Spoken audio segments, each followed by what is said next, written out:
Hello, everyone, to the group of gardeners. See, look at this. It is not a ordinary plant that of a aloe vera that usually people will be having in villages and ಕನ್ನಡದಲ್ಲಿ ಮಾತಾಡೋಣ ಕಣ್ರಪ್ಪ. ಈ ಹಳ್ಳಿ ಗಾಡಲೆಲ್ಲ ಮತ್ತೆ beauty ಪಾರ್ಲರ್ಗಳಲ್ಲೆಲ್ಲ ಇಟ್ಕೊಂಡಿರ್ತಾರಲ್ಲ, ಅದು aloe vera ಅಂತ. Something that is edible. ಅದು ನಾವು ಬಾಯಿಗೂ ಇಟ್ಕೋಬೋದು. ಆದರೆ ಇದು ಅದಲ್ಲ, ಇದು ಬೇರೆ ವೆರೈಟಿ. ಇದಕ್ಕೆ ಸೋಪ್ ಅಲೋ ಅಂತ ಹೇಳ್ತಾರೆ. ಹೌದಾ? ಇದ್ರದ್ದು ಥಾನ್ಸ್ ಇರುತ್ತಲ್ಲ, ಅದು ಬಹಳ ಮುದ್ದು ಮುದ್ದಾಗಿ ಪಕ್ಕ ಪಕ್ಕ ಪಕ್ಕದಲ್ಲೇ ಇರುತ್ತೆ. ಆಮೇಲೆ ಈ ಗಿಡನ ನಾನು ಮೇಲ್ಗಡೆ ದೊಡ್ಡ ಪಾಟಲ್ಲಿ ಪ್ಲ್ಯಾಂಟ್ ಮಾಡಿದ್ರೆ ಅದು ಇದರ 4-5 ಪಟ್ಟು ಅಷ್ಟು ದೊಡ್ಡದಾಗಿ ಬೆಳೆದು ಹೂವು ಬಿಡುತ್ತೆ. ಎತ್ತರಕ್ಕೆ ಹೂವು ಆರೆಂಜ್ ಕಲರ್ ಶೂಟ್ ಆಗುತ್ತೆ. ಅದ್ರದ್ದು ನಾನು ಫೋಟೋ ಹಾಕ್ತೀನಿ. ನಾನು ಇದೆ ಆಲ್ರೆಡಿ ನನ್ನ ಯೂಟ್ಯೂಬ್ ಚಾನಲಲ್ಲಿ ಎಲ್ಲೋ ಒಂದು ಕಡೆ ಬಚ್ಚಿಟ್ಕೊಂಡಿರ್ತದೆ. ಹಿಂದೆಗಡೆ ಹುಡ್ಕೊಂಡು ನೋಡ್ರೆ ಸಿಗುತ್ತೆ. ನಾನು ಯಾವಾಗಲೂ ಅನ್ಕೋತಿದ್ದೈತಾ, ಯಾರಿಗೆ ಪ್ರೆಸೆಂಟ್ ಮಾಡಲ ಇದನ್ನ ನಾನಂತ. ಒನ್ ಫೈನ್ ಡೇ ನನಗೆ ಯಾರು ಒಬ್ಬರು ಸಿಗ್ತಾರೆ, ಒಂದು ನೋಬಲ್ ಪರ್ಸನ್, ಯಾರಿಗೆ ನನಗೆ ವಿತ್ ಹೋಲ್ ಹಾರ್ಟೆಡ್ನೆಸ್ ಕೊಡ್ಬೇಕನ್ಸುತ್ತೋ ಅಂತ ಹುಡುಕ್ತಾ ಇದ್ದೆ.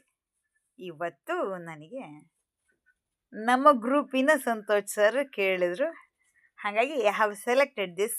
ಇದನ್ನು ಸೆಲೆಕ್ಟ್ ಮಾಡಿದ್ದೀನಿ ನೋಡ್ರಿ. ಇಷ್ಟು ಮುದ್ದು ಮುದ್ದಾಗಿ ನಿಮಗೆ ಮಣ್ಣನ್ನು ಮುಟ್ಟೋ ದುರವಸ್ಥೆಯೇ ಬರೋದಿಲ್ಲ. ಅದು ಎಲ್ಲಿ ಬೇಕಾರಲ್ಲಿ ಇಟ್ಕೋಬೋದು. ಇದಕ್ಕೊಂದು ಹುಕ್ ಬೇರೆ ಇದೆ, ಹ್ಯಾಂಗ್ ಮಾಡ್ಬೋದು. ಎಲ್ಲರೂ ಒಂದು ಕಡೆಗೆ ಹ್ಯಾಂಗ್ ಮಾಡ್ಬೋದು. ಒಳಗಡೆನಾರು ಇಂಡೋರ್ ಆದರೂ ಸರಿ, ಔಟ್ಡೋರ್ ಆದರೂ ಸರಿ. ಇಲ್ದಲ್ಲೋದ್ರೆ ಮೇಲ್ಗಡೆ ಟೆರೆಸ್ ಮೇಲ್ಗಡೆ ಸ್ಕಾರ್ಚಿಂಗ್ ಸನ್ ಕೆಳಗಡೆ ನೀವು ಇದನ್ನು ಬಿಸಾಕಿದ್ರೂ ಬೆಳೆಯತ್ತೆ. ಚೂರೂ ಬೇಜಾರು ಮಾಡ್ಕೊಳ್ಳೋದಿಲ್ಲ ಪಾಪದ ಗಿಡ.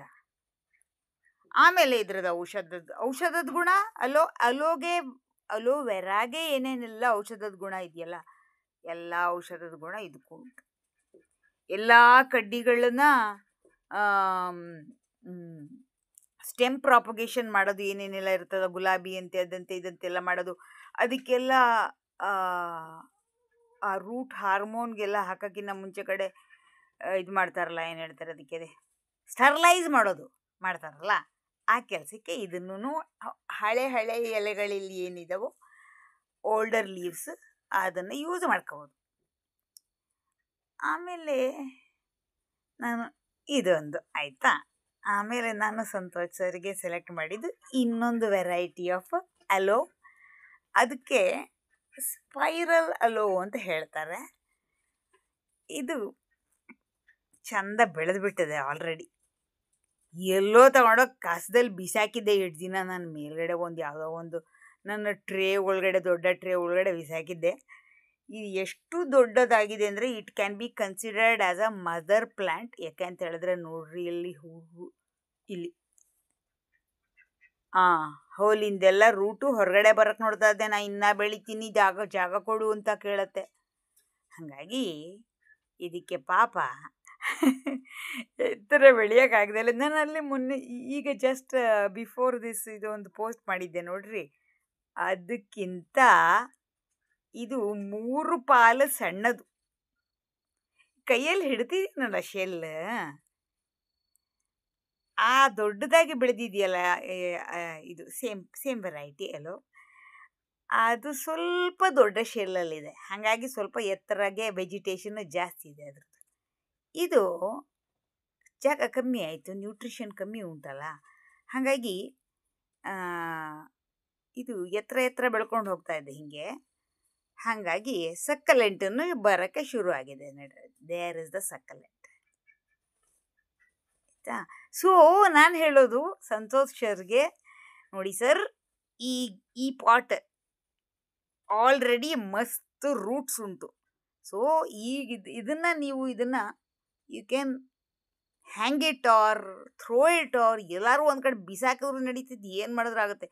ಸತ್ತೋಗೋದಿಲ್ಲ.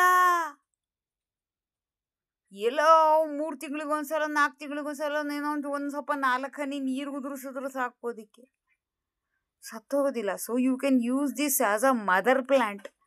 ಪೂರ ಇದನ್ನು ಶೆಲ್ಲನ್ನು ಸಮೇತ ರೀಪಾಟಿಂಗ್ ಮಾಡೋ ನೆಸೆಸಿಟಿಯೇ ಇಲ್ಲ. ಆಯ್ತಾ? ಆ ಪಾಟ್ ಫಸ್ಟ್ ತೋರಿಸಿದ್ನಲ್ಲ, ಅದಕ್ಕೆ ನಾ ಹೋಲೇ ಮಾಡಿಲ್ಲ. ಹಾಗಾಗಿ ಯಾವುದು ರೂಟ್ ಹೊರಗಡೆ ಬರೋಕ್ಕೆ ಟ್ರೈ ಮಾಡೋಕ್ಕೆ ಆಗಿಲ್ಲ. ಇದಕ್ಕಾದರೆ ಹೋಲ್ ಮಾಡಿದ್ದೀನಿ 3. ನಾನು 3 ಕಡೆ ಏನೋ ಎಷ್ಟು ಮಾಡಿ 3 ಮಾಡಿದ್ದೀನಿ. 3 ಕಡೆ ಮಾಡಿದ್ದೀನಿ. ಹಾಗಾಗಿ ಇಲ್ಲಿ ಬರ್ತಾ ಇದೆ ಅದು ರೂಟ್ ಹೊರಗಡೆ. ಬಿಟ್ಟು ಇಟ್ಟರೂ ಆಗುತ್ತೆ. ಮಣ್ಣೊಳಗಡೆ ಸುಮ್ಮನೆ ಇದನ್ನು ಇಟ್ಟರು ಅಲ್ಲಿಂದ ಸ್ವಲ್ಪ ಎಕ್ಸ್ಟ್ರಾ ನ್ಯೂಟ್ರಿಷನ್ ತೊಗೊಳುತ್ತೆ.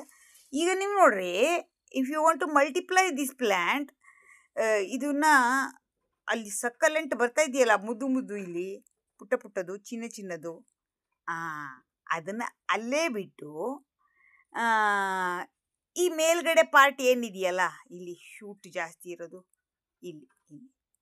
ಇಲ್ಲಿಗೆ ಕ್ಲೀನಾಗಿ ಒಂದು ಬ್ಲೇಡಲ್ಲಿ ಕಟ್ ಮಾಡಿ ಇನ್ನೊಂದು ಕಡೆ ನೆಡ್ರೆ ಆಯಿತು. ಅಷ್ಟೇ ಸಿಂಪಲ್. ನಿಮಗೆ 2 ಮದರ್ ಪ್ಲ್ಯಾಂಟ್ ಸಿಕ್ತಂಗೆ ಆಗುತ್ತೆ ಒಟ್ಟಿಗೆ. ಅದನ್ನು ನಿಮ್ಮ ಇಷ್ಟದ ಜನ ಯಾರು ಸಿಗ್ತಾರೋ ಅವ್ರ ಹತ್ರ ಶೇರ್ ಮಾಡ್ಕೊಳ್ಳಿ. ಇವೆರಡು ನೀವು ಸೆಲೆಕ್ಟ್ ಮಾಡಿದ್ದಲ್ಲ, ಅದಕ್ಕೆ ನಾನು ಇದನ್ನು ಸೆಲೆಕ್ಟ್ ಮಾಡ್ತೀನಿ. ಸರ್, ನನಗೆ ತಲೆ ಬಿಸಿಯಾಗಿರೋದು ಏನಪ್ಪ ಅಂದರೆ, ಇದನ್ನು ಪ್ಯಾಕ್ ಮಾಡೋದು ಹೆಂಗೆ? ನಾನು ದೊಡ್ಡ ಕಾಟನ್ ಬಾಕ್ಸಲ್ಲಿ ಇದನ್ನು ಇಟ್ಬಿಟ್ಟು ಸುತ್ತಲೂ ಏನಾದ್ರು ಒಂದಷ್ಟು ಪ್ಯಾಕಿಂಗ್ ಮೆಟೀರಿಯಲ್ ಹಾಕ್ಬಿಟ್ಟು ಕಾಟನ್ ಬಾಕ್ಸ್ಗೆ ಸಫಿಷಿಯೆಂಟ್ ಹೋಲ್ಸ್ ಮಾಡ್ತೀನಿ. ನಿಮ್ಮ ಊರು ಭಾಳ ದೂರ ಇದೆಯಲ್ಲ ಇಲ್ಲಿಂದ, ಮಿನಿಮಮ್ ಅಂದರೆ ಒಂದು 4 ರಿಂದ 5 ದಿನ ಬೇಕಾಗುತ್ತೇನೋ. ವರ್ಕಿಂಗ್ ಡೇಸಲ್ಲೇ ಪೋಸ್ಟ್ ಮಾಡ್ತೀನಿ. ಇಲ್ದೆಲ್ಲದ್ರೆ ಕೊರಿಯರ್ಗೆ ಹಾಕೋಣಂತೆ. ಏನು ಭಾಳ ಜಾಸ್ತಿ ತೂಕ ಇಲ್ವಲ್ಲ ಇಲ್ಲಿ. ಮಣ್ಣಿಲ್ಲ, ಮಣಗಟ್ಟಿ ಇಲ್ಲ, ಅಂಥದ್ದಿಲ್ಲ. ಈ ಶೆಲ್ಲಿಂದು ಒಂದು ಸ್ವಲ್ಪ ತೂಕ, ಆಮೇಲೆ ಸ್ವಲ್ಪ ಅದರೊಳಗಡೆ ಹ್ಯೂಮಿಡಿಟಿ ಏನಿರುತ್ತಲ್ಲ ಅದ್ರ ತೂಕ ಇಲ್ಲ. ಮಾಡ್ಬೋದು ನಿಮ್ಮ ಅಡ್ರೆಸ್ಗೆ. ನಾನು ಇದನ್ನು ಕೊರಿಯರ್ ಮಾಡಿದ್ರೆ 2 ದಿನದೊಳಗಡೆ ಬಂದು ತಲುಪುತ್ತೆ ಇದು ನಿಮಗೆ. ಆಮೇಲೆ ಇದಕ್ಕೆ ನಾನು ಕೊರಿಯರ್ ಮಾಡಿದ್ರೆ ಅಲ್ಲಿ ಮೇಲ್ಗಡೆ ಒಳಗಡೆ ಪ್ಲ್ಯಾಂಟ್ ಉಂಟು, ಡೇಂಜರ್, ಟಾಪು ಮತ್ತು ಇದನ್ನು ಮಾಡಿದ್ರೆ ಅವರು ಅದು ಹಾಗೇ ಇಟ್ಕೊಂಬಂದು ಕೊಡ್ತಾರೆ ಕೊರಿಯರ್ ಜನ. ಪೋಸ್ಟ್ ಮಾಡಿದ್ರೆ ಒಂದು ಸ್ವಲ್ಪ ಪ್ರೈಸ್ ಕಮ್ಮಿ ಆಗುತ್ತೆ. ಪೋಸ್ಟಲ್ ಕಾಸ್ಟ್ ಕಮ್ಮಿ ಆಗುತ್ತೆ ಅಷ್ಟೇ. ಕೊರಿಯರ್ ಮಾಡಿದ್ರೆ ಸ್ವಲ್ಪ ಜಾಸ್ತಿ ಆಗುತ್ತೆ. No worries.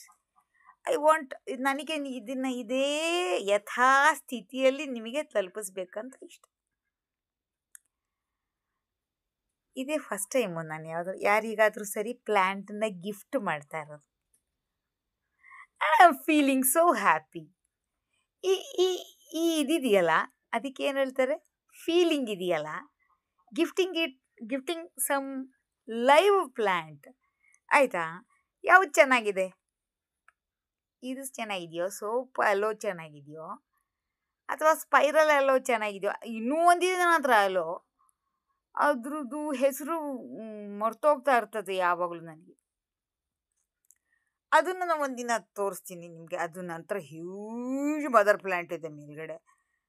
ಅದ್ರದ್ದು ಎಲ್ಲ ಸಿಕ್ಕಾಬಟ್ಟೆ ಮರಿಗಳಿದ್ದಾವೆ ಅದ್ರದ್ದು. ನಮ್ಮ ಸಂತೋಷ್ ಸರ್ ಹತ್ರ ಅದಿಲ್ಲ ಕಲೆಕ್ಷನಲ್ಲಿ, ಇವ್ರ ಕಲೆಕ್ಷನಲ್ಲಿ ಅಂತ ಹೇಳಿದ್ರೆ ಅದನ್ನು ನಾನು ನಿಮಗೇನೆ ಕಳಿಸ್ತೀನಿ ಸರ್. ಅದು ನನ್ನ ಹತ್ರ ಆಲ್ರೆಡಿ ಇನ್ನೊಂದಿದೆ, ಪಾಟಲ್ಲಿ ಒಂದಿದೆ. ಅಂದರೆ ಈ ಥರ ಪಾಟಲ್ಲಿ, ಬಾನ್ಸೈ ಪಾಟಲ್ಲಿ, ಈ ಥರ ಬಾನ್ಸೈ ಪಾಟಲ್ಲಿ ಒಂದಿದೆ. ಅದನ್ನು ನಾನು ನಿಮಗೆ, ನಿಮ್ಮ ಹತ್ರ ಇಲ್ಲ ಅದು ಅಂತ ಹೇಳಿದ್ರೆ ಕಳಿಸ್ತೀನಂತೆ.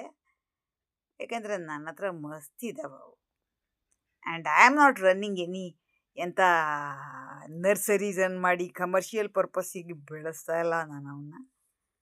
ಆದರೆ ನನಗೆ ಗೊತ್ತಿರದಲ್ಲೇ ಇರೋ ಜನಗಳು ಯಾರು ಕೇಳಿದ್ರಂತ ಹೇಳಿದ್ರೆ ಅವರಿಗೆ ನಾನು ಸ್ವಲ್ಪ ಚಾರ್ಜ್ ಮಾಡ್ತೀನಿ. ಹಂಗೆ ನನಗೆ ಸ್ವಲ್ಪ ಖರ್ಚಾಗತ್ತೆ ಅಲ್ವಾ, ಪ್ಯಾಕ್ ಮಾಡೋಕ್ಕೆ, ಇದು ಮಾಡೋದು ಎಲ್ಲ, ಪೋಸ್ಟಲ್ ಚಾರ್ಜಸ್ಸು ಎಕ್ಸೆಟ್ರಾ. ಆಮೇಲೆ ಡಿಸ್ಟೆನ್ಸ್ ಎಷ್ಟು ಟ್ರಾವೆಲ್ ಮಾಡಬೇಕು, ಅದು ಗಿಡ, ಅದು ಲಿವಿಂಗ್ ಪ್ಲ್ಯಾಂಟ್ ಅಲ್ವಾ.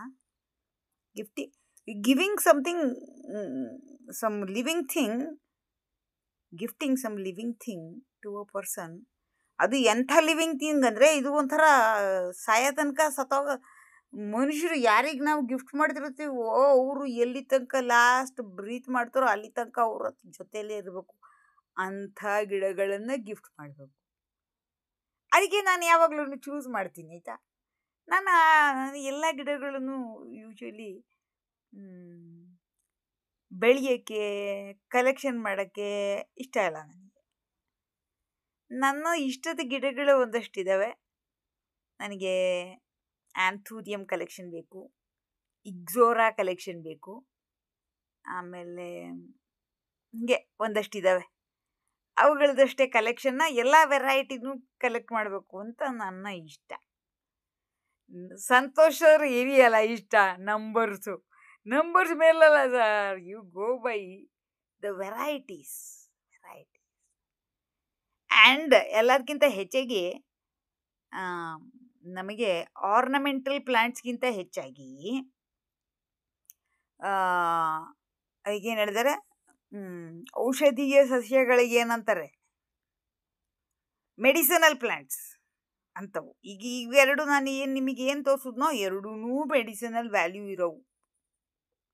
ಇದು ಎಡಿಬಲ್ ಅಲ್ಲ. ಇದು soap hello is not edible. ಹಳೇ ಕಾಲದಲ್ಲಿ ಇದನ್ನು ಹಳ್ಳಿ ಜನಗಳು ಎಲ್ಲರೂ ಸೋಪಿಗೆ ಬದಲಾಗಿ ಯೂಸ್ ಮಾಡ್ತಾ ಇದ್ರು. ಅದಕ್ಕೆ ಸೋಪಲ್ಲು ಅಂತ ಕರೆಯೋದಂಥದ್ದು. ಸೋಪ್ ಇನ್ನೂ ಪರದೇಶಿಗಳು ನಮ್ಮ ದೇಶಕ್ಕೆ ತಗೊಬಂದು ಬಿಸಾಕಿರ್ಲಿವಲ್ಲ, ಅವಾಗೆಲ್ಲ ಸೋಪಿನ ಬದಲು ಇದನ್ನು ಯೂಸ್ ಮಾಡಿದ್ರೆ ಮುಖ ತೊಳ್ಕೊಳ್ಳೋಕ್ಕೆ, ಕೈ ತೊಳ್ಕೊಳ್ಳೋಕ್ಕೆ. ಕೈ ತೊಳ್ಕೊಳ್ಳೋದು ಅಂದರೆ ಏನು, ಜರ್ಮು ಫ್ರೀ ಮಾಡೋದು ಅಂತ ಅರ್ಥ. ಅಂದರೆ ಆ ಸೋಪ್ ಏನು ಮಾಡ್ತದೋ ಕಳ್ಳ ಕೆಲಸ, ಅದು ದರಿದ್ರ. ಸೋಪ್ ಈಸ್ ಅಂದರೆ ಭಾಳ ಕೆಟ್ಟದದು, ಗೊತ್ತು ತಾನೇ ನಿಮಗೆ. ದಿನ ಬೆಳಿಗ್ಗೆ ಎದ್ದು ಟೂತ್ ಪೇಸ್ಟಲ್ಲಿ ಹಾಕೊಂಡು ಬಾಯೊಳಗಡೆ ಹಾಕೊಂಡು ತಿಂತಿರಲ್ಲ ವಿಷ.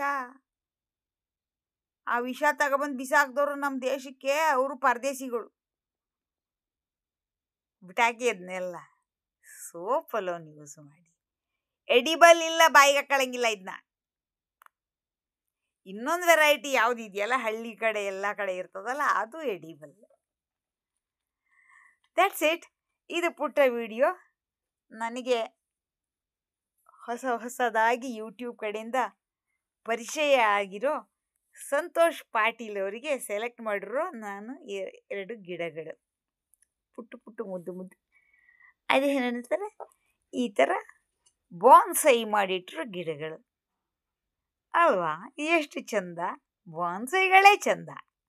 ದೊಡ್ಡದಾಗಿ ರಾಕ್ಷಸ ಸೈಜಿಗೆ ಬೆಳೆದಿರ್ತಾವಲ್ಲ, ಅದನ್ನು ನೋಡಿದ್ರೆ ನನಗನ್ಸ್ತದೆ, ಅಯ್ಯೋ ಈ ಪಾಟನ್ನು ಒಂದು ಕಡೆಯಿಂದ ಇನ್ನೊಂದು ಕಡೆಗೆ ಎತ್ತಿಡಕ್ಕಂದ್ರೆ ಮನುಷ್ಯರು ಎಷ್ಟು ಜನ ಬೇಕೋ, ಆಳುಗಳು ಎಷ್ಟು ಜನ ಬೇಕೋ, ಸರ್ವೆಂಟ್ಸ್ ಅಂತ ಅನ್ಸುತ್ತೆ. ಈ ಪೈಕಾಸುಗಳನ್ನೆಲ್ಲ ನಾವು ಪಾಟಲ್ಲಿ ಬೆಳೆದಿರ್ತಾರೆ ಕಂಡಿದ್ದೀರಾ? ಆ ಪಾಟನ್ನು ಎತ್ತಕ್ಕಾಗತ್ತಾ?